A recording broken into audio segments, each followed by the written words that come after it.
Ko kore ke ho whamoa I he talamalo e whanua ka mai ngahi tala whatapu kotope o ku whatapu atu pa mehe polokalamani ka ata ke teo e whainga maari e koni ke whakahauka ata mo polokalama ko ia whatu whanua whaoki he whiawhin malo mo tau ma ahon pe malo ngau pe mihin wa tanga pe ku ongo le tu pe tau polo kalama ke te moto la mo ke tau wa ai I he whanga mari ko yak mau I he whawhin. Taimi tau pe ko whiwhia ke tata rere. Minister Polisi ona po Paula Pimen Pukal ke tau kau whakataha I he polo kalama ko ia ahoni. Pimen ma tau mau e ahon pe malo e ngau e pe mitongan. Ko ilo pe ko tawa main ke whalai te Pimen. To pe tonak sabate pe tawa urewa ki he ko issue for politikare pe ia ko event for politikare mahu inga ia tau hanga tu ki ai ka kai whanua. Ko e Filipa re mia ka ko mo fefe hake Pimen I he hoan. Io, parla più solo, malo fa mau fa ngamari, ko le te peke u fa e fa tapu. Ko e nau ki le to muy mai ne. E walu ke ki hu fe fox certificate. Ai va ko ne salvation army na u ri happy e ai fa inga ko ni o na mo he drugs pe mai alcohol pe mai violence. E mawa ngai tutun fa mawang ke na power ke ngai kos pe. Pe hoi be le fangi fa ta po toki lava mai ni fa ta po lama.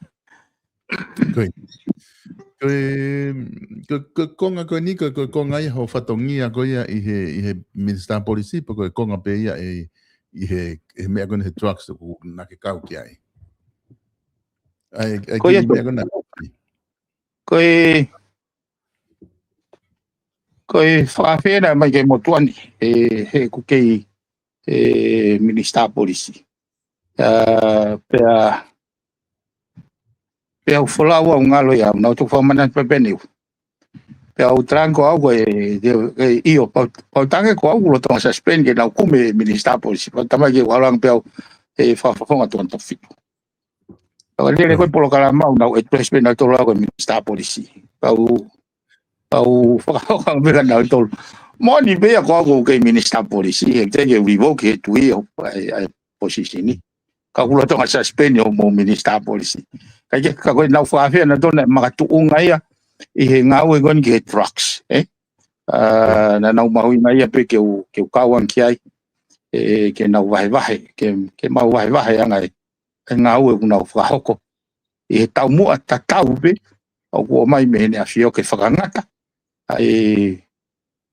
pe mono hono hu mai mono haka he ko impeki goni o ku fekuki mo tau whanau pe mo hako tupe whanua o kumakatunga he tau whakaata ai kau supplier ke nau o mai importi mai mea ko ni ke whanuan ai ko ki ta whako ni ko nau tōreo nau pua ka noa tāmaki o nunua a hono hu mai ko whatongia nau no whasio ki ai o hanga o tāpuni ngahi matapa o malawa ke hu mai ai drugs ke ne whakasi ai whainga maari ke excess ke tau whanau ke ne whakasisi mau whai ke tau hawa.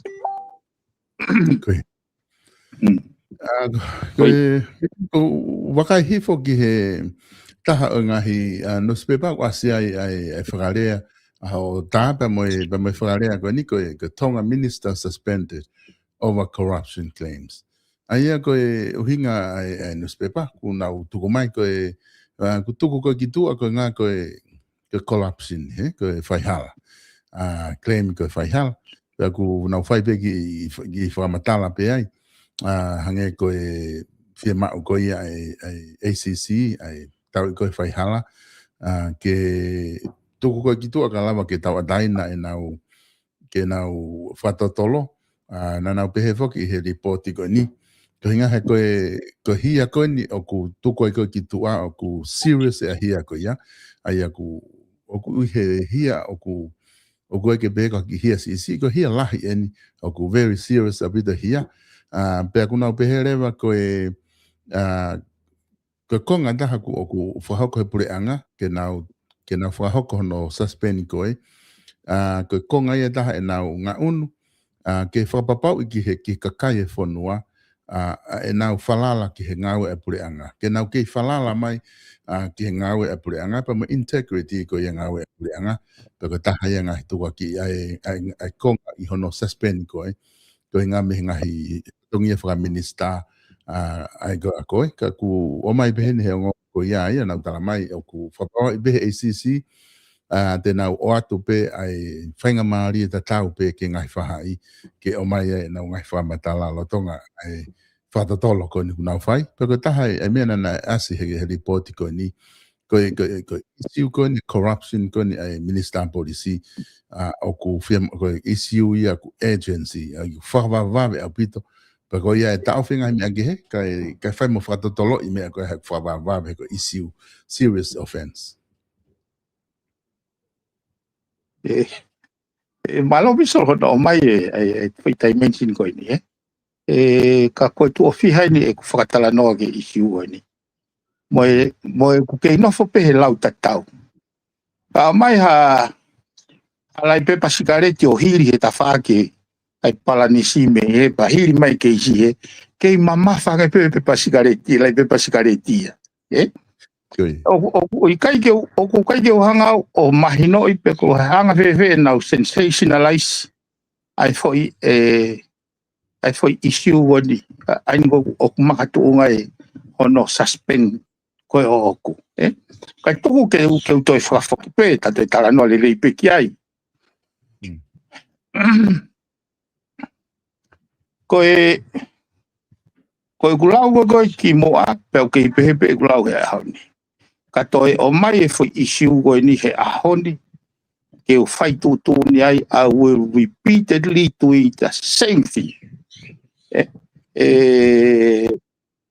o pace he situation go ni te atu statement go ni ke te mahino ko restraining order na e ave ke ta ofia Peter Hopate was unlawful. Tai whalao. Tai. Kapau te tau blindly execute hatutuni o tai whakalao. E lau tau tolgo ia.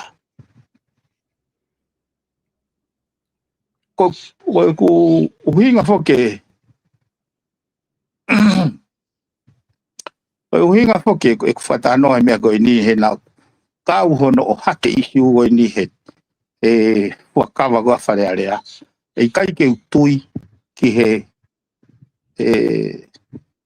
blindly obedience he ukai kene te o mai ea e kapuaki koe o mai he o tua i he whakaukau e tangata whakaukau lile e tangata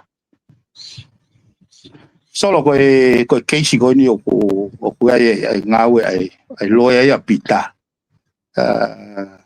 ke strike out te mea koe ni ka koe ke usi au ia e ngata pe koe isiu koe ni ke ngata pe i he sino o pita mono whatau taina o pita usi au ia e au e ngawe koe ni ke whamau anga koe malawa ke hanga he whamau anga o whakaata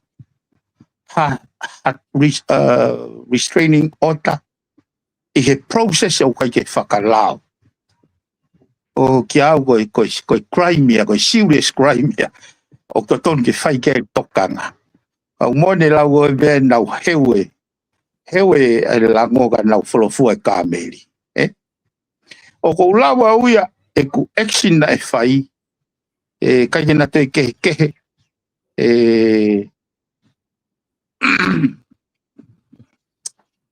pea moe whakahino o tō e sipi i he luo e au sapate. Mahino e matai tohi e lao. Ana whenga ai tala noa ia ke whakamama ka tau tolu ke tau ngau ea ke atamai lele.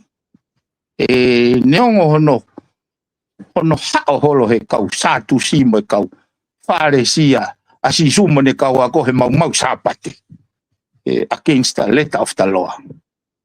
Ana e whahino hono whakakakato o i lao o ku whakao sea ki ai.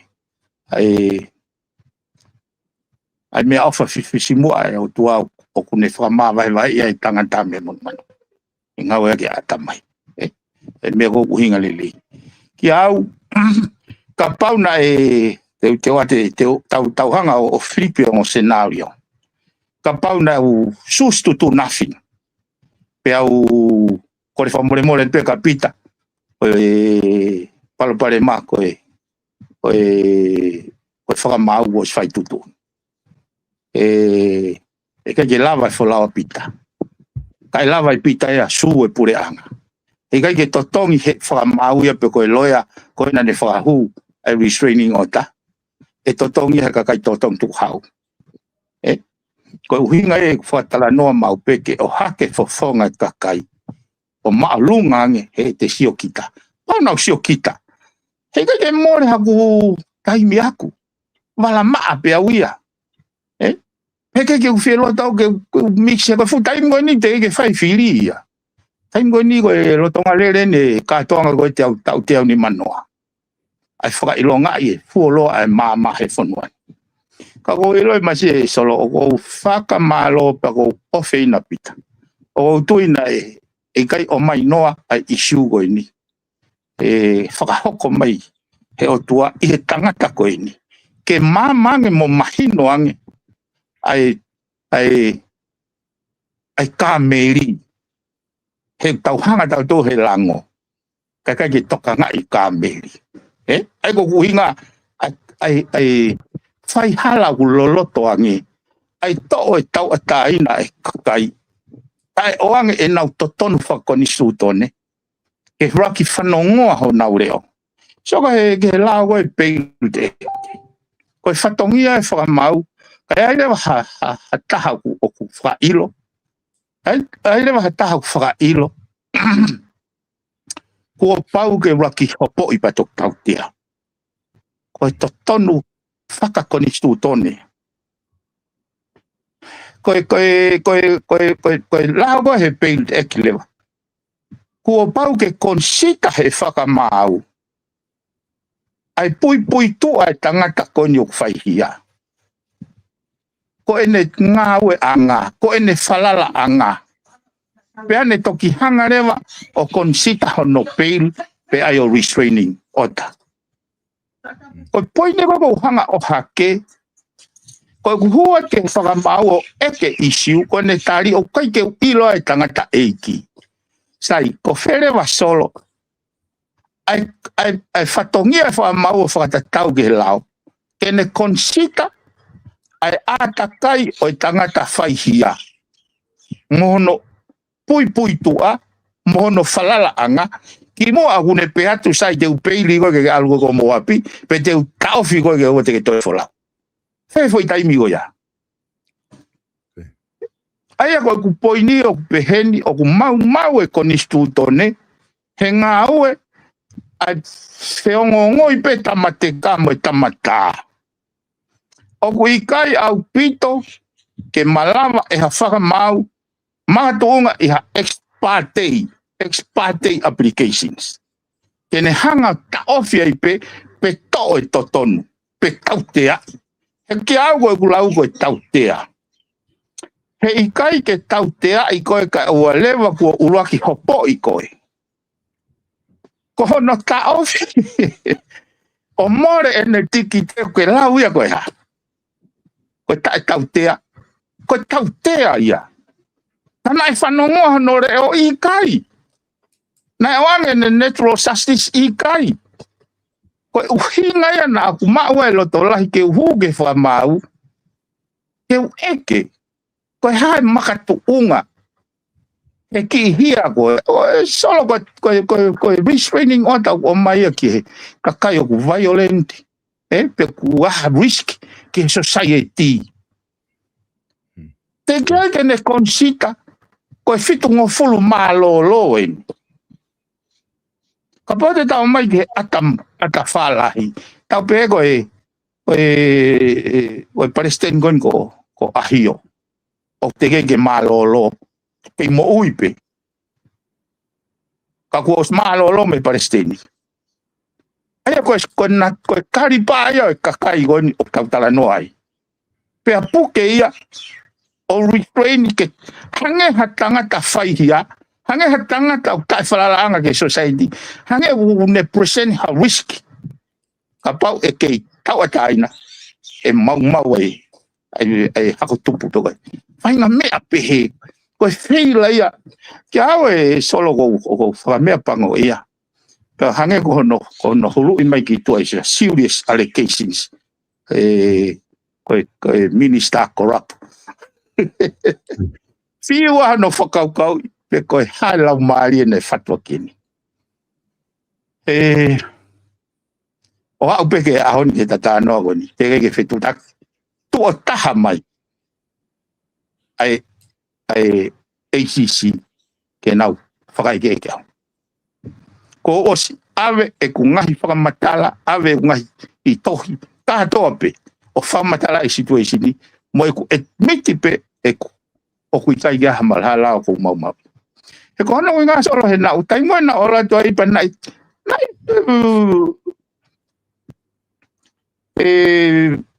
Tari le rei pe au he whaka mau. Ona admit pe ia na o mai pe mea pa saini na kai ne ilo, kai ne ilo ia tangata iki. Ko whaka matala he ko tangata iki wo e valunga fulu. Pe au folau beba mono foha. Ko ia uhangi hane neisi. O ko mahino e mea goi ni he pehe e kwhine eiki. Ke puke. Koe ui koe ne whoirea, so koe whoirea ni solo. Nā kurau e whoi tikite. Koe whoirea ni upehen. O ku i kai ke ai hahopo, te ke ai ke whai hahopo, he koe ke hamakatu ngai ke hahopo. Pea tala ia koe lau i kovi. Ko eke solo o ata mai le reipe. How so? E consita e foi statement koia. Koe lau kovi. Sai, ke pulowan koe lau kovi, ko pau ke ose raki hopo. Aia ka pau koe, he koe na admiti pe he talatala ki ia, koe hopo koe ni u te keke whanongoa ia. Ka koe hopo ene talo no tā na ia he. Me tau e ni e ua. U te keke whai hopo ia. Ka koe foi statement koe ia o kuia e te qualified privilege a kita. Ke te lave ki ha hopo, ke ha issue whekawak mo ha hopo. Ai au koe ke aha, pia ka pau o ku pehe, o ku e, koe ne lea koe au lau kovi. Raki whakahoko ai raki hopo, ke ne plu mai o ku loi e ne whakamatara, ai toki lava alu ke foi state hoko. O ku hinga i lau, Sola na ai ki api fo amotu. Toka nga i pehe ki tātai ki koe ni. O vare peo aluatia koe ke api ke ne huo. O tuwhange he kau polisi ai halalo to api. O hunga tāna i e ni he koe kango. Ko au na hanga. Ha urewa ki talavou he ne whapanong penai he tapolo kalama. Hai ki tātai ki ne o mai gau e tikite. Kore pe ke orango whafufunga ia. Koe na marata hu koe ke whare hopo. Tūri au i he whamau. Ka pate ke mana tui. Ai me i siu ni. Tūri au he whamau ki tū. Pena e maka tuunga he ne tūri au. E ku mao e loto lahi. Ke alu ki whare hopo. Haure wa au ia kou tūri mai peko au e tarange o mai tikite ke alu kumane loia. Ke to e hau he purelu koe o ke taha. Hau peko ia tātikite, te tātikite au hopo i he Supreme Court, i he Land Court. O hau peko ia tātikite hopo. O whailo ai pure anga whailo e no pere, pa whailo pa mai toko taha koe na ele sita e api. Tā ea ko tikite koe whahu e whamaulahi. Koe ui koe hopo koe he uike koe tāku, ma toi whoki mai pe mo te koe ki tātai koe. Kau whoki mai koe mo tikite, Statement of Claim. Oi ui paka hopo ko ato mono ke whamau. Whakapouri koe whamau he ko au pen ko toi asi atu. Pea o hake rewa ai tātikite ko he whamau o kere. Pea koe sio paka whamau, sio, ni lau fo mahino ko iai mea ko whoko. Koe rea rewa ine whamau. Hopo koe ni tala roto api, tarisi e hopo ko ia, ka rewa ke kakato e hopo ko ni, kene tok tala mai ai pe ko hai he ongo mea ko ni o ku hala loto. Koe. Ai ko poini ia. Hei kai ke tau tawhaka ki tolo hopo hala loto api o te ke ti temeni ia, pe ko api o hai. Kai toi ke he moi foi keisi ko ni. Ka pau na e whai e hopo ko ni ane, hopo ko ni a koristutuku. Ai ko hopi o koristutuku. Ke whai mo whai no laisi ia. Kene tok ti temen pe ko hai o kuloi ko hai kuloi kovi. He i kai ke lava e hawha mau anga. Kene engage ha hopo fika aua o te temen e po. Ko ene komeni ko e rikating e hopo uluaki. Te ke ti temen e hopo ia koe. Une whai e tautea, ake tautea ko restraining order. Tae o ange ai totonu a pita hopo ate. Ke o ngona honoreo i whakamaua. Pea o mai lewa e fu kau, ngai fu pōsi goni unau pehe, unau tolu unau hanga, o kaki e lao. O heu e lango, ka nau kai e nau tore kāme. Ke situation mahina e whakatalana gani ke whai e piben. Pek mahina lei peko tō whiha ni ta whoki o whamatala i ke mahino. Isiu koe ni. Konga whuki na mahino ai, na ke alu o eke ki whamau. Pea kumpena na talana o lere pe whamau ia. Na tau pehena ka ke ne ka pau ko situation na ke alu atu. Pea tamai whamau, mista mea ki tu alu ko ofisi ku o swaik tu ni peka ne o sia. Ke he situation nia i he ka pau na pehe ai scenario na hoko. Ko ia solo. So kai koe lo tonga koe matala noa. Pene pe mai rea tarisi ke o alu o sio ke sekretari. Pe au tari ai. Tari mana mirawa mi te wanoa. Ko ne whoki mai o pehe mai. Koe ongo le leien. Good news. Ko o si lava whetutaki ke he loia talatalaki. Lava whetutaki ke he loia koe apita. Pe au mau whelotoi. Tena saini mai MOU kene u aplifi akti. Pea u pea tulewa. Oku mo awea pe ke he taimi. E kono inga ko tamai ko ni ko motu aku i malai wakapuna he nai tufange pene tiki te mo restraining order. I malai wakapuna he check in. Mo awea ke he taimi. Kon tala mai e nai peheni. Iyo, saibe, he kapau e tuai. Te u emaili pe. Ki he immigration i malai. Kai tok o atu e pepa aia ke apulifi aki ai mea. Pea mao aku pa whamalo lewa, mao aku foi mahino ko ia. Pea u alu au. Ko ku mamahe koe mei ai tāmai, ai koe toe pe ni e minite minite whanoa pa puna waka. Koe tāmai me he immigration ni, whekau aki pea mopita. Pea kai eu mahine mo ofisa. Ko os i fe mahino aki pea mo whakamau. Pea o atu rewa hingo e whakamau. Ai ko asi ko he lai restraining order. Ke expect e iai emaili. Ka kou tokanga tu na ato mui e tangata eiki i he waka. Ka mou facilitate atu. He ka pau he ikai.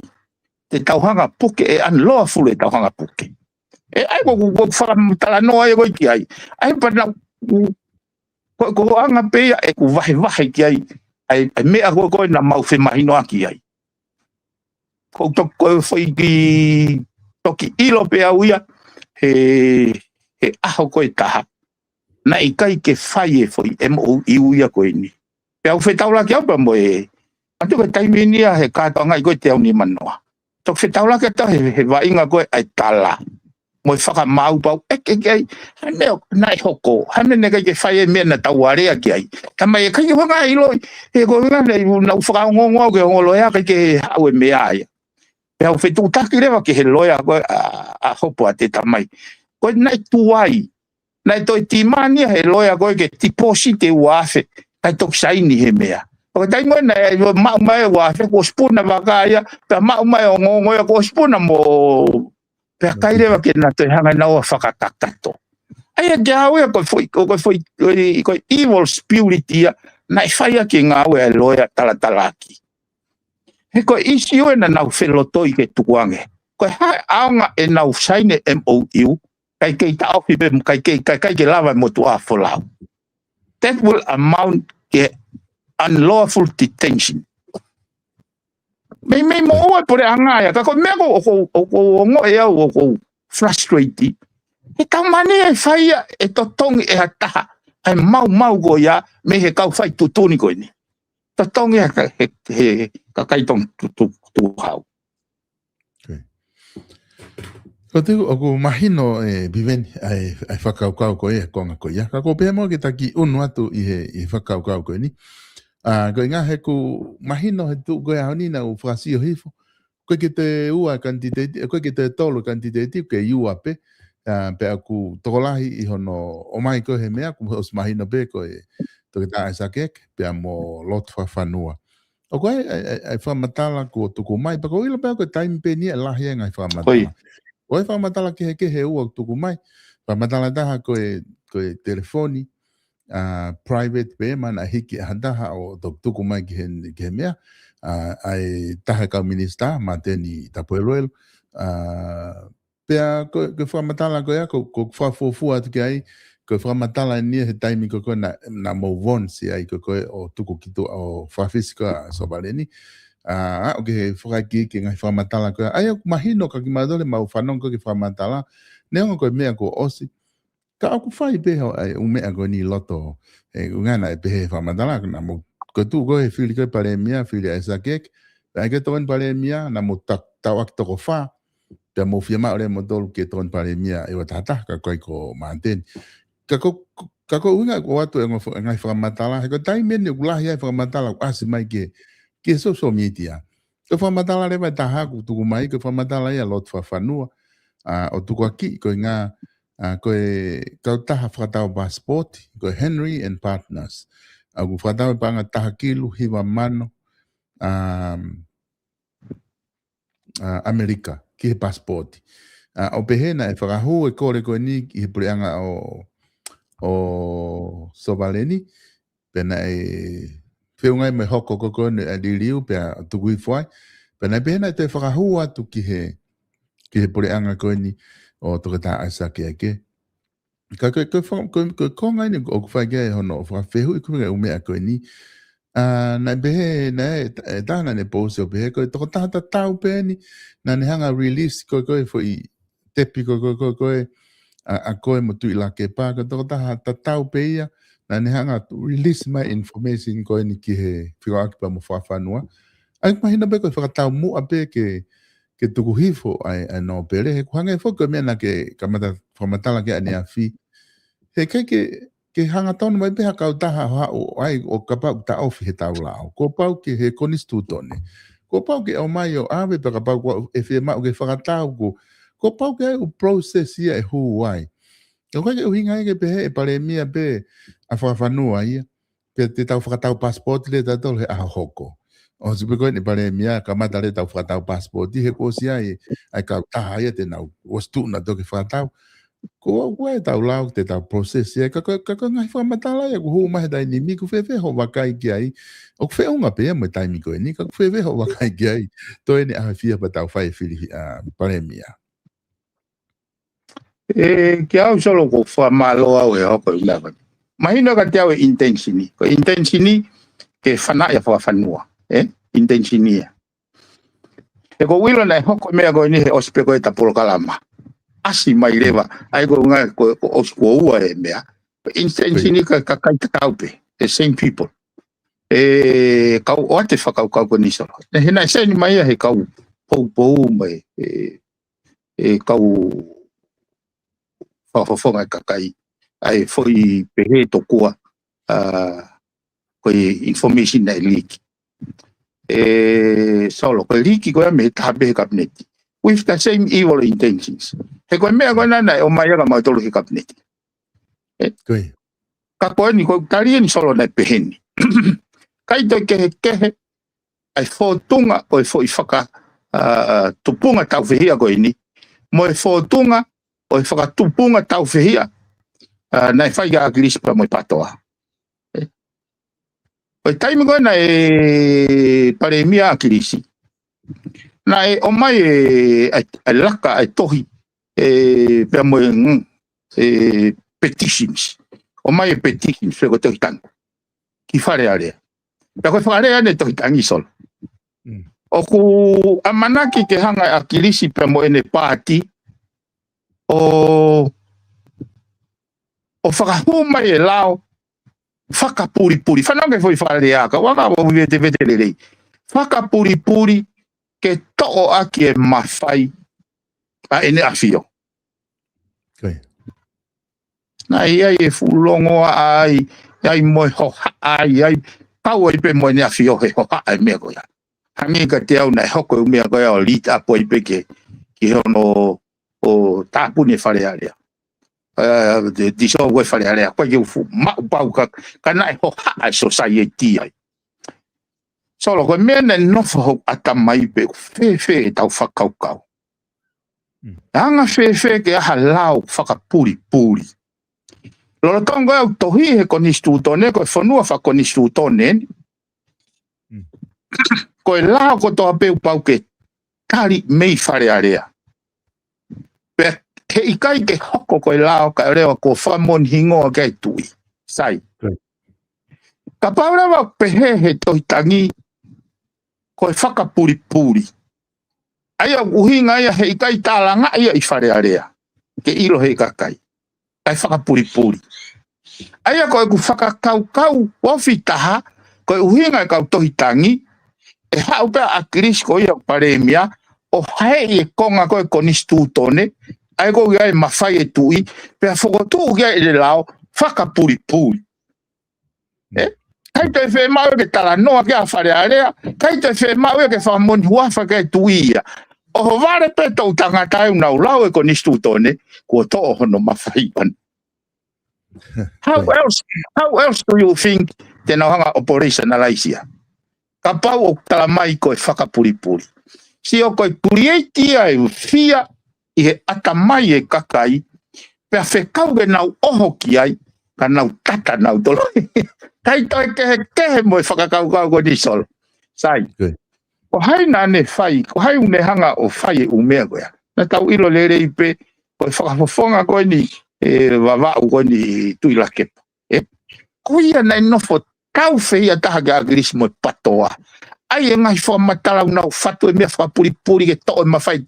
Ka teke moa mai e ne awhio, koe uhinga e nau iai ke malui e ne awhio, he whai he kautama koe mea ke lavea e ne awhio. So koe nau mea nei whai. Pea hanga e tokanga ia, ka nau tila nau tolo he fukutuhau e kakai. Sai. Ka hanga Filipi mai ke foi tala noa koe ni. O mai e whakakau, pepehe koe ka pare mia hahou eiki, tau pepe ka pare mia hahou eiki, pe ko whakawhanua. Te nau hanga whakatau e pasporti. Sio, hanga reo na tolo teke moa mai ke tau whehi ai kakai ki he nōpere pe mo whakawhanua. Ka nau totolo holo nau tolu ia tawhaki o whakatau hosi. Te tuku hau ai kakai. Toke pehe. Ko hawhanua e nu. Solo kai na toi kehe. Kako hai ai. Sio, ko toka tau whaia. Mo ene mea whai koe ai ke whehi ai kakai.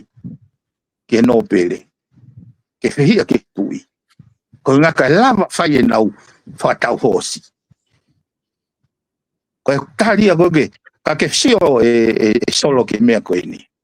Sio ke mea koe ni. Koe kuanga i tui. O kai puri mea koe ni me fofonga. Fofonga o tua. E whakaukau koe ni. Tālue o se whiri. Ko whetaurak mo e toko taha ngau e pehe office pare mea. Pane wahe mai kau. Ene eke mai kau he ki mua pe whai whiri. Peko ha e kusio ki he whiri mo i pure anga hoko. O tange. PM and TPM will come back and will still lead the country.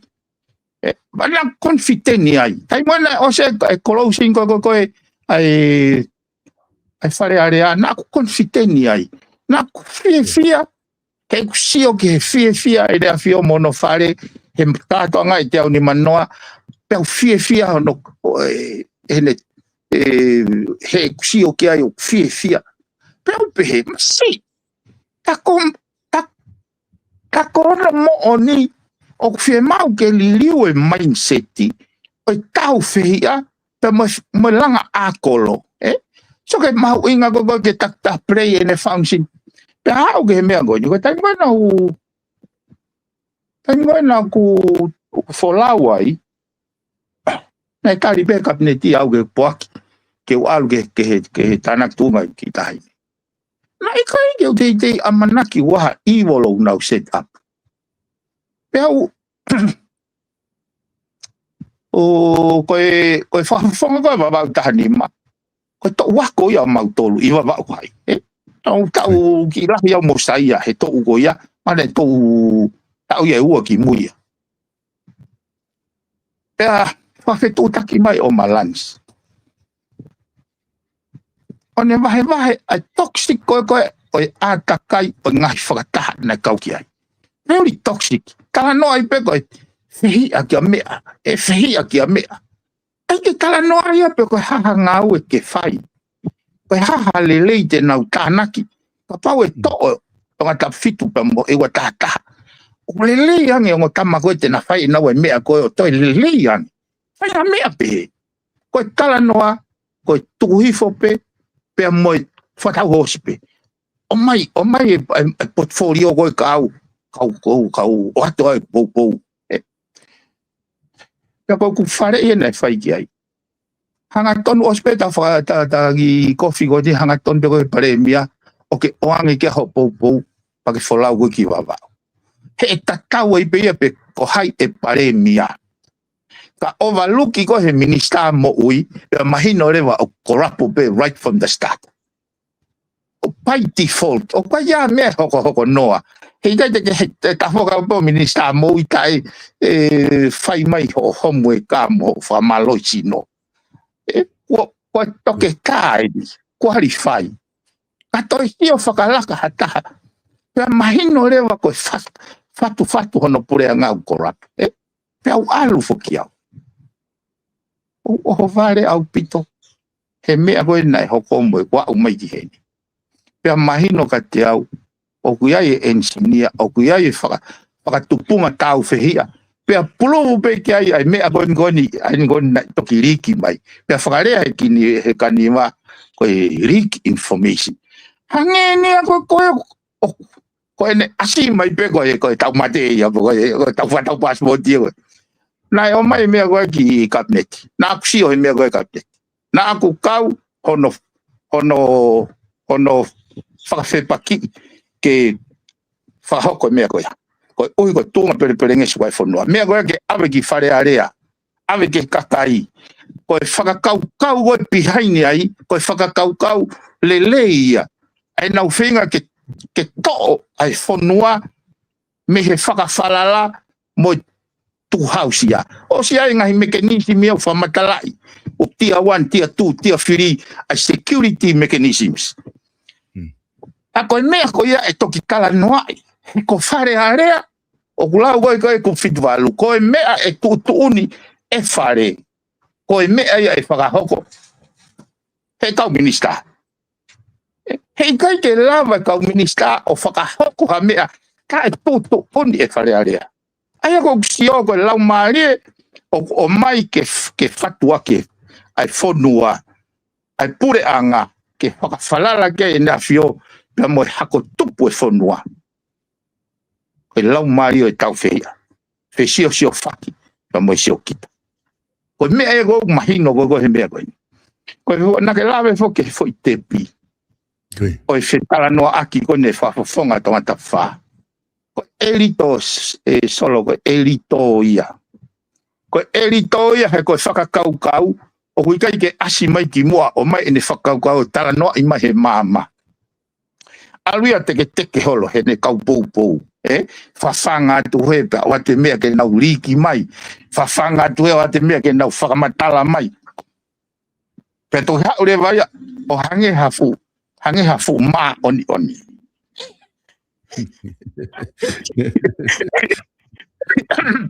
Ake sio ke whakaukau. Ka pau ko e whakakaukau o hunau lau o solo. Ka pau te hanga whatoanga. Ai dimension e whawhepaki ke hou eiki e pure kovibre. Ka ko hanga whakakaukau e hou eiki e nau place mo e nau function mo e nau role ke play. E anga whaunga e tau society. Ka e lawa ke tolonga mo tuloa e merino. Ko hanga e whakaukau. O ko urea lahi, ko urea kovi, o ko hoha ke nau ai noa ia. Kana aku uhinga i ko ai ke tokanga mai mua e nea fio, he kai ke tau kei lava tau tolo whai mea koni. He ku os i kakano ia ki tau tolo. Ko au solo na was amanaki teu matuta maki he mea kou ai i lot wharearea. Kana kai ke te lau e au, na ku lau e au ia, ko hoku whatongi ia. Na ko slave solo pa ko mea koni ko mea mone hoku roto.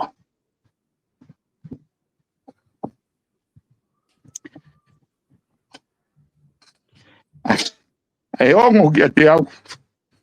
Ai hanu hoku hoa mo i whanau. Hangi unau pehe kwai ke toi mau inga na tolu kakahau. Na kulau rewa e kong ngau e. Kapaua. Kapaua. Hokai ke na ngoi. Iau aia ke o ngoi e kakai. Makatuunga e kutau kai. Ke aonga hokai mi. Rena whae mandira. Kena nei te toton ke ne te whae ane statement he ne hopo. Kena ne pēte ne whae statement koe ni. Pea ka pau e iku tau ia. Te ke ilo e Afrika. E huinga nei mate ai.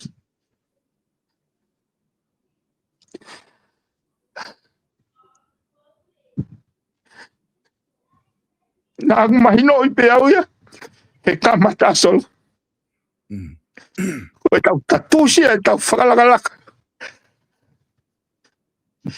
E huholo e mama e lotu mo e ako he loto wharearea tonga. Uinga me te pire koe. Nā kuna whakatumutumu. O si e tau hanga whakailonga e tau te au ni manoa e konistu tone koe whakailonga ia. E tōwholofola tu poulaki. Koe kuonga e ne mama. Koe ne pēk.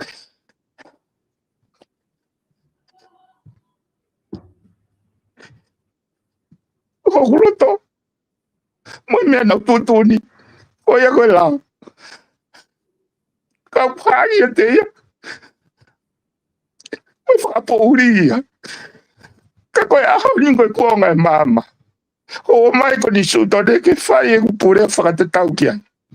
O se te au ni manoa solo. O se te au ni manoa. Anau whanau mai me fisi me tāna tūnga e tāhine. I hono toi whakafoki.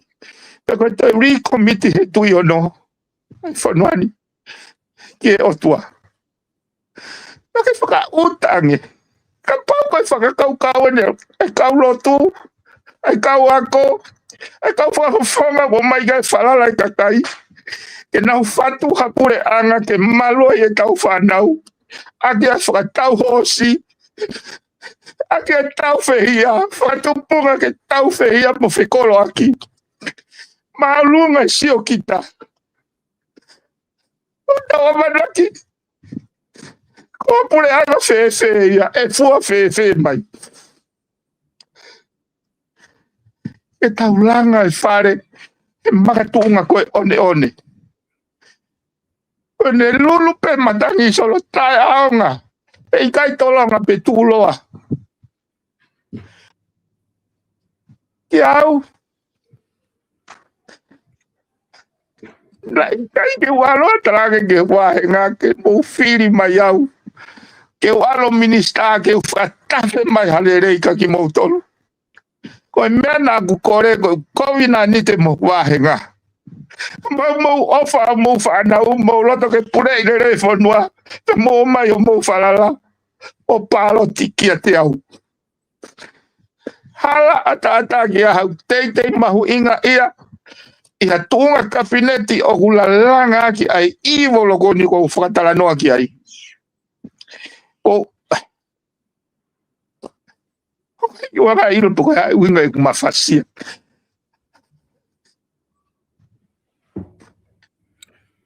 O kore wha more ato.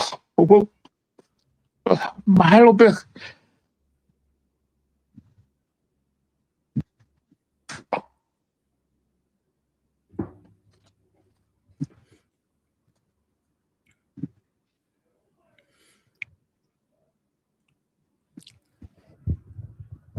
Ko honga ia. Oi wa manaki lere. O no fo ia he mai alalo nei. Ko mea ko ni ko ki whakapuripuri solo na puto reaki. Mai saving grace. Ko whanongoa he ne awhio a whare area. Pane ui mai. Uraki ke pure ile fonua. Ua. Tuko e sio kita. Ka mu whakakau i e pure anga. Me he whakalukufua. Ko tau wholofola ia nani o mai whare area. Pea koe mea na ko ngoi ko hao ai. Solo mau he hou e iki mo e kau. Whakafofonga nau tau whehia mai ka au e tokolahi. Te nau whaingo fua ke nau ri au ki tua. Iha whahinga taimi pe. Hamea tai uhinga pe. Ka na aku o stilo pe e au. He nei kai koe le rei a aku na kua i ki whare. Koe le rei ai ka kai. Pa koe kovina ni te nei whai mo wahi. Pea te ukei mate pe ki aisolo. Kai te mahu inga i au. Ia tala noa o sasala mai e toko taha pe mea. Kau heke hake au pe au ia ke. Pare mia koe ni nominate o engineer. O tangi i kai. I will refuse ke hoko ka me mipa o kabineti. Koe lau maari e. La langa ake foi fe ngawe aki ko ia. La langa ki pe he tau feia. Hala moa ki lau mai e koe o hake fofonga kakai. Tau ai mea koe unga koe fofonga kakai. Tau ai mea koe unga koe fofonga kakai. Tau ai mea koe unga koe falala ua mai ni awhio mo kakai. Katoa ngai tala noa koe ni pau. Whaka mon peke ai taha kotona nau i ngai whatako. Mai e maaku ka o atu awe. Mai e maaku ka o atu awe. Mai e maaku. O nau tolu whaka foi tui pe. Pea koe uhinga ia au na aku whaka amute e o mai ke tala ngai. A hala whanonga moe whare ke malu ai ho tau hakatupu. Mai tā noe whunga te pire he mama. Solo nau toki hau me vahe. Koe institution koe ni koe kau whahinga ni lavea he drugs, lavea he alcohol, lavea he ita koe violent. Hala ke te aha tokanga mawahe ia ke ngahi lau maari e koe ni. Ka tau whihia tau tolhe ai ke hause sipoti ai e ngahi fuumea koe, ai ngahi fuumea koe, ai e infrastructure. They are all very nice. After ki au koe wanga e whakau o se tau hangau no mo lai se ngahi mata vai o whekuki mo i kakai. Ai e vai, ai e uhila, ai e hala. O se tau ai mea koea, pa tau toki halu rewa ki he kātoanga, whare funga waka, ai la whare. Lolo tonga ne kei pala kue, tau alu tau tolki. He kukai te aha tau interest he kakai, ko tau interest o whaia he langa, whaia he kuia e mea gui ko kickback. Ko o atu e ko komson ni e, ko o ate konture ki hongo fulu miliona ko kata tuk whetau ki he o tina o mai ai e. Ko e mea eo ko uloto ke taofi, ke nau kei o mai o whakakaukau si o kita. Hono whatu e pureanga koe ni. ka pau koe kungata anga pe ia. Fie maari au. Kehe ke umate. O tanga ki hake he whanau. Mo whakamopuna. O mao e foi mahafu. I o foi lae. Ai fighting. Fighting ki halerei. Ma tauha whanau. Ma tauha tupu. Koe mea koe ke mau hake ko te whanai mai kita te rotonga whawhetong koro atu ha tua whare. Mono mai tōla koe ka mono atu awe, mono mai tēnari koe ka. Tā ui hai mate whakamaa. O mau inga ke kau whafofonga. Ke nau tawhe ho nau pupuha. Ko uhu ka kai whanua. O e o mai o backstep, lau kovi, whakatopu tau whihia. Ko i ke nau mau a mawhai. Anga iau whakaukau, la koe mea koutuai. Pimani ko se peko me ase ta taimi kako nga ko ki kata ki fa osa ki mo ki ko nga wa me ko ni ko fe hu ia da ni me ko fe hu ia ni o ku I fe le va ai pure le le I fe le I he fili ko ni o mana ke fa he moni te ko na fa ke a quote ko na o mai I he social media ba ko ti mari ni o mai ko ni e sayange ke fili hapare mia mako ko te tesa e sayange ke fili hapare mia me he kakai even kapa e pure kovi ka ko fili be he kakai e fi mari be kakai e ko na fili pe alo pure kovi pe ko na be ke fili hoko pa tukito e no fili no pere na ke fili he kakai pe ha pure kovi pe kai pe ke ha kaunga kakai e ke no tukito ke ha me te na lava fai ki ai ai ko foi quote ko mai ka ko fe hui fa ke I fe pure le rei I he fili ko no amana ke mo fa monite solo pure le rei ko ke ensinia ia ko pure le rei o nga we ia mo falala mene o frito fish ko fa me pango ia he mahino ka te au o tau whinga pe ke tau ngā wei pe whakamamata pe. Koe tai mention ia solo nau tui au ki ai. Nā koe os koe whiri nā kurea ke pare mia. Ui e whatamu e kau mea nā mai po tānaki mai. Koe nā mo koe tui, mo koe o wahenga. Tau whanonga. O te ke tokanga ke te pire hau eiki, tukuia ke ne awhio.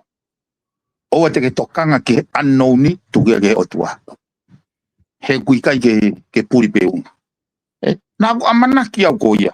Ko amanaki au, ko mea ia te ne whatu e pure le rei. Ke tau oange fo I dimension, ke tau whalala. Te utumau he, paka pau e more, ke hepe, ko o se hanga, ko miti, ai ngau e koe ni. Nā o ware au bitau he ne ngau ea ke engineer koe tau whihia. Nā toki ilo pe hau, ko hono whakakovi o pare mia, o pehe o kulere pare mia e tokon pare mia. Ke nā whehanga ngai kai lava hu e kau engineer. Aki ngai, lau maari kovi oi. Solo te wharea te mea koni, ko li kwa niu. Nā ne single-handedly. Ai pure le rei I Singapore. O sio ke fua. O sio ke fua. E malava fe ke tala mai ko pure le leia, pe ko ola le leia, pe ko fua kau le leia. O ha mea na la langa ke tau fehia. Fe sio faki. Mo self-interest. Mo sio kita. Malava fe. Ko pehe ko ai ko whakarea ta tau bena solo na whakarea na whakarea he ta program bimboa sai pe ko rapu ya ka ko fili ka kai ko haina de trato sai ko rapu at no time sai ko rapu ki au hange pe ko whakarea ko gimoa o kui kai ko ho ekipe pe ke pure kovi pe ko ho whakafofonga pe ka kai pe ke pure le rei. Nā kurea ke mea koni o ku maupe le rei he, maupe le rei he. Maupe kovi he, maupe kovi he. Koe mea tau whi mau, ke tau tala ngofua ke koni sutone, o pehene whakarea koni sutone. Kua pau ke tui, ke ne whakanofo hapare mia, piri atu, meihe, wharearea, o toko uano wharearea. Kai ke ha race line ai. Koe tau toroa koe race line ni, fu mea koe a koe fufoi mea na tau fuoloa e tau ngau e ke race line koe. Koe whakarea koe aku, e koe mea nia koe whatanoi koe ke invisible hand. Nā ku kau au, whakamoni mai ke hene Birinis Kalauni. Nā ku kore ke Birinis Kalauni, ke ne uie hou eiki. Koe uhi koe pere ngesi, oe manga whawha porikare koe. Nane harewa o set up e mau ki tina, nai tangutu mai ai kawai a whawhanua, kawai a maaf, kawai mai whawhawhonga tōna tapu walu. Ke oange e whakau, e kumahu inga ia ke oue te iaha nomination. Ka tau ngawe i mua i mea ko o sihanga maari e peangi maari e kia ne a whio. O sihanga maari e mai kia e kakai. Tā naki mai pe ka whawhawhonga who'ou. Ngā wei e pure anga, he makatunga ke pure i rei. Pa tau whanonga he ke tuange, foi tau e whāgoa ke tau whamao popo, o ange ko tō whawhawhara. Lai whai e mea goia. Ka koe ni solo. Lai, osi koe mautanoa koe ai, oku whakahoko mai e whawhanua, e ne vision e ana. Moene tangi pe hene. Ka naku whakahofo. Hei kai ke masio o mahino tatau. Ka koe osi koe ne whakamatala, uhinga lele ia kau. Pau bea, o koe me uriti ho whakamatala. Ka kou whakatua ke o mai ke tau tala noai. Ta moe pare mia, moe kau minista. Tau tala noai. He koe mea ka he tope o kou tui ke tala noai he mama e whunga tepire. Pau waka maafu bea moe toto mo tapualu bea moe Birinis Kalauni. E ave ke mau tala noai. Kai ke hoko o pehe. Whaka utange e solo ka paune kai ke te aha nomination. Kono moni, o lahi whakatala noa mai ka au. Ke whai mo whakatua ta iwa tahataha. Ke lere pare mia. Ko tari eni. I will not be part of any nominations ke apia. Hange koe foi pure anga koe nai toko osi. Lolo tonga pe nau kabineti, nau o campaigni. Koe nau foki mai pe, ma vai ue pare mia ia pa moe, o alure vai pare mia koe nai toko whawhisi. Kou talange. I want to go home honorably. O kai ke whe mau au, ke mau halangi, i ha funga o natula siutas. Lakange kau, ke alu ko mau api, kai ke ukau he kabineti. E aku, i he kabineti, i he funga koe. Siutasi tau whea, me lavaki. Patoa e umea ko ia, koe uhinga ia, na ikai ke teitei pou ai. Ne ongo koe whehui e taha kotoa mi hei talo e huki whare area. Ko hai uke pētoni e pare mea koe tangi, e koe taha. Tahatoa, at any point of time, eke mai whawhanua vai, ko hai ho pare mea e koe taha. Eke mai e koe taha. But, koe circumstances, uhinga pe ia na, o he taimwena mau fotua e pare mea koe nai toko osi. Nau whakako ko au pēna, koe taimwena whakahoko mai ka au nau tali hanga tonu te peka aisa keke. Koe ki whalalau ka koe. Ka koe tafoki mai aisa koe eke mai ka haunga koe ki whalalau pēna. He kohono uhinga na ke ri aki o kautau, he wons whaka mui. Lo tonga koe e ku whenga aku ke tālanga i siuwa ni ke mama, ke whaitutune kau. O ke area pe koia pa moe pare mea maalolo. Kai ko harita sipia ko whalalagi ai. Ka ko wheko e ne taukawe mai ke ne makatuunga. Pa mahino ko mepena mahino kai whanonga ko hane matunga. I never had it. Mea mahino ka te au fie pare mea. Te au pea tsai. Pare mea koe, alota iwa tahataha. Tokon pare mea. Kau whalala. He kono winga ko nau kau ka whaihanga aue ko all and everything ko mo i wawe ki ai. Kau falala tu te mo malu i ki tau tolu. Ka tau whai ngā we ke reform o whanua ke hele lei ai kakai.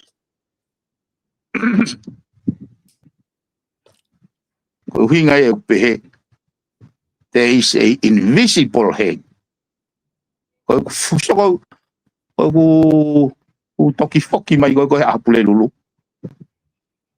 Ko toki ahau ia nau toki whakapapau iai o kuai evil o ku fatu. Ko no tuku ko o ku pe mo. Pea ko whakakaukau. Mea ni te tau. Whakaheke ai pege fu evil ko ni.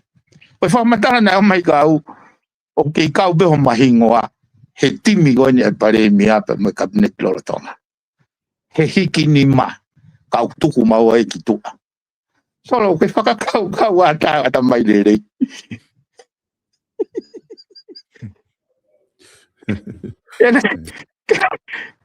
Ko whamatara na mai kau. Ko naula whatahape ko mai he kau hufo ou. Tokua. Ko fie mau pe ko condition e kau hufo ou. Hei kai ke nā mā pou mai ke pare mia lolotonga. Kai ou arewa ko tukua e wa tātaha mo tonga ta fit ki tua. Whanau wake ke pe uhinga le rei ka koe. Whe taimi na are ai e kau hufo ou. Whe taimi na nau ngau e whakataha e fo i kau hufo ou. Ko e nau condition nia. He koe mea iok mooni. Koe mea mooni koe ongo engineer. Koe condition nia ongo engineer. O kai tau ware solo. Ke whakaaware pe o se whiri na kai ke ilo he foi toko fitu wani. Nai lava mai te nau lava mai. Koe kau nau tolu ke nau tala noa. Koe ospe whiri to po ilulu koe nau whakatahan ne pong mooni te. La koe kontisi e. Whakaongonga toa pamboe mau kabineti. Kai ke tui te tau ngau e aki. O sai pe ia kovi pe ko ia. I volo pe ko ia. A koe whiri ai kakai.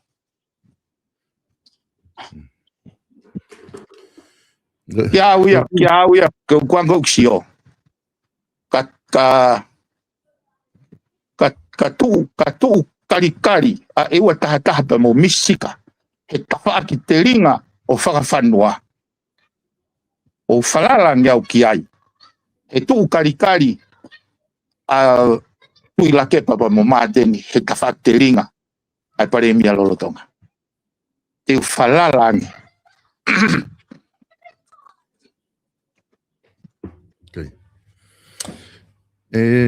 Viveni ko tui mahalo ku o ku mahino pito ai whamatala ko ke whai pe mo isi ukoni na uwhewhi atu kui whe purelelei.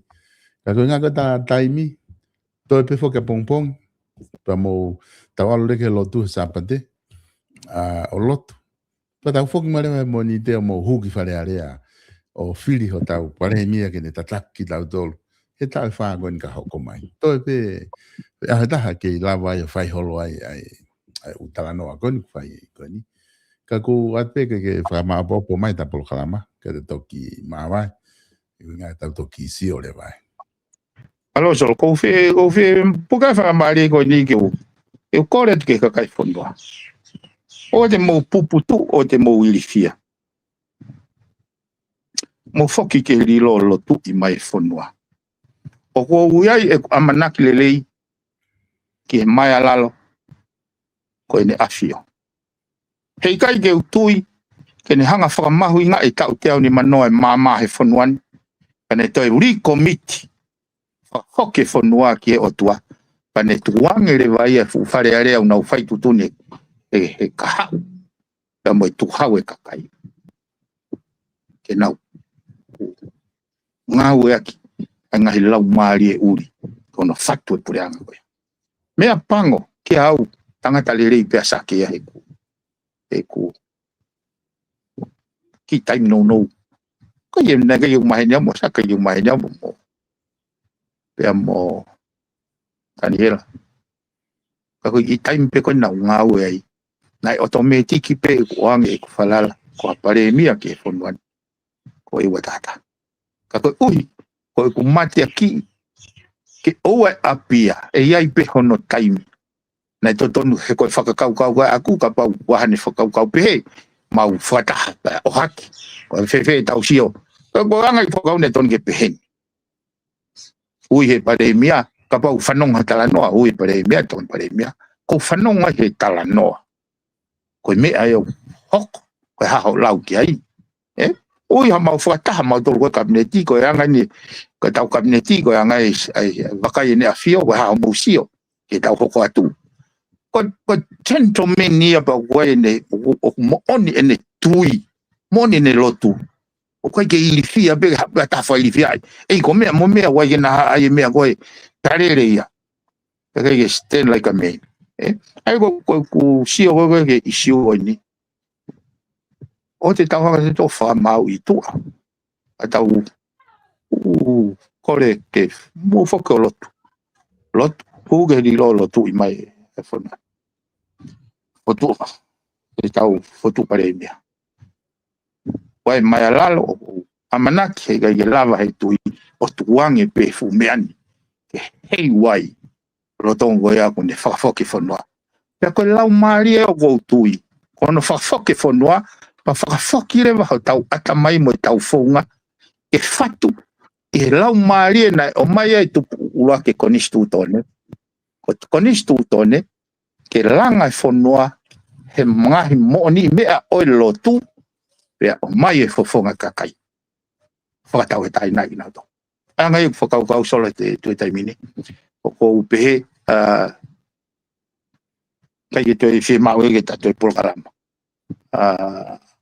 tau taripe I he whaitutuni ai taiha mai moi tau amana kilelei koe hape mea e hoko koe mea bea ko sfotutu e tua he koe mea ko tohi ko stohi angai whakaukau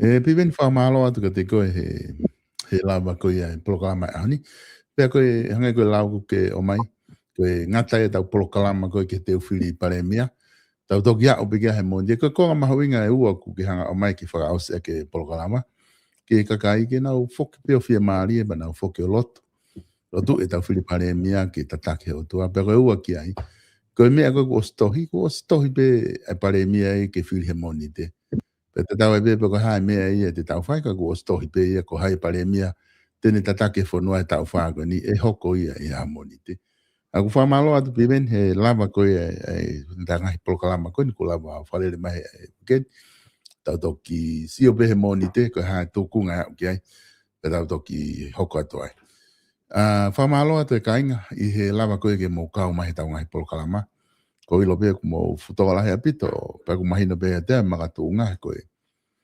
isiu mahu inga whakien ai isiu koe ni ki he whiripare mia pe mo e whainga maari e koe polokalama whatwhanua fo o ki whai whakatala noa ki a Paula Piven Pikal I he ne wakai ki ngai isiu koe ni kuhoko ka ku whamalo lahi atu ka tiki mauto ko toa pe ku mō kau mai ka take koe ke e hafutai mia ke lava o eke ho mō ngai whehui o tui ai pe ngai whainga maari e toki lava o kau atu I hatai whainga taimi pe ke eke ha mō ngai whehui koe ke ngahi polokalama koe whalere atu me he Vipon Media koe wike kaha au koe wike whaosia ke whahoka ngahi polokalama koe ia ai koe ngahi polokalama koe toa pe na e whahoka atu me hen koe wike whaosia wike kaha au ke whahoka atu ai pea tau hoko koe ia ke tau malolo koe ia Christmas mo whastau patau toki whoki mai I Sanuari ai toi pe ngahi polokalama wike kaha au tuku ke ai e tau whiri koe osu kene tau whiri pare mia pea hoko atu rewa e pare mia e koe ia pea mo ne whiri minista ko tipe e kaita e te request mai hawhai polokalama e taha pe ua I he whatwhanua ke lawa whakakato ai whiri minista pea lawa rewa ke tāpuni polokalama koe ke tauni ko ne lawa pe ana e whiri koe ka minista ai whiri pare mia pea mo e whiri koe ka minista pe tau tuku ia ture vai pulanga ko ia ko fili ke nau hoko atu ki nau tol pa tau toki malolo tau toki foki mai o sio he I Sanuari pe ko ha mea hoko o tau hoko atu ai I hene tu koe ka whamalo la he tu ki mau tol mo kau mai tau ngai polokalama whamalo atu ki he South Pacific Loans I he lava koe ke mau kei matu waki ono sponsor koe tau ngai polokalama se koe alo ene tau mahalo hono whapaanga e kautaha no ko ni South Pacific Loans no valungeau valu hiwa valu toa na ke kore no mi ngai fonua muri ko kautaha no i New Zealand pe tu i Kevin Drive i loto manukau ka pau ke firma no te ke lava pe ko kautaha lele taha ni te ke lava ngawe aki fuoloa pe pau pe vave falala anga pe te ai me kautonga ai me ka kai i Pasifiki ke na lava o faton lea tu ka koe kau ke fie talanoa pe koe ki select to po le tai pe koe fika kona no valungea valu hiva valu e hanga select to po o toko ni koe i whainga taimi pe koe tau whare kosi ulu ai Francis Tickets i loto nuku alofa whamalo la hetu ka teki mo tolu i o mo kau mai koe ia ke kosi ulu ai koe taimi eni ku mo folau ai ki tonga mau amenake tu te mo whetaulaki mo koe i ai te folau ki tonga tapu e ao tua prelu ka hau me family e lahe ngai taimi te whare kosi ai e goto pe te tau where o aki ai mo ki mo dolu koe na mo folau ki tonga awhi mai ai ke kosi ho ulu ai i Francis Tickets i loto nuku alofa hanga tu ko ia ki he tamo e pia building pa pau ke whia maa whawhainga nau pa ngahi wax ke ale ka ulu ke whaafofa i he taimi December awhi mai i Varikos o ngau e aki te lawa o whatau mi ai i Varikosi ko tau wharekoloa wala ai Pates Fashion Store o ku o si fonu a mande ko me ka utata tau pe ko wate taimi ko toa ka koe wala e ne tu i loto kehe ampito o whafo pe utalahi na o se atu utalahi e ne ku kodu ko o si tau ki tonga tapu taini te ke lava tori mo whiri ai ka kusai pe ko e pesi kong na unga aki ai Page Fashion and Set i Facebooka te ke lava pe huki ai mao na ngai whanongonongo mo e taimi ko e tu aki tu ai e na ngahi uta fo o ai ko e Page Fashion Store whamalo at ka tiki mo tolu mo mui mai tau ngahi polo kalama tata fito ki polo kalama whatwhanua fo o ai kau mui toko lahi ku mo ulawa o ngawe aki tau wharikoloa kia mo whatau wala koe kautaha ko ia maka a tesi o manatua tu i loto Brisbane tia lama ngawe aki tawhalani live stream tui mono kofu ngahi maka lama kotoa ngahi mea koe ni whahauka te tehina koe ni tesi i telefoni noa wha ua noa hiva fitu whanima whata o wha malo ku lama ki ose tau poloka la mahi weekend o ku malo peke yongo atu leo tale foki mai mei tonga moe te pakpake e a kamata ke more leo ka kulava pe whahauka te programa ke tau kawai. Ka mo mea tau tau ki whilongak i he taimi ka hoko mai whainga maari ko tui pe ke he wika hau o siko i e Filiparemia te mau te whoki mai o whakakagata te tau ngai programa. Malo apito.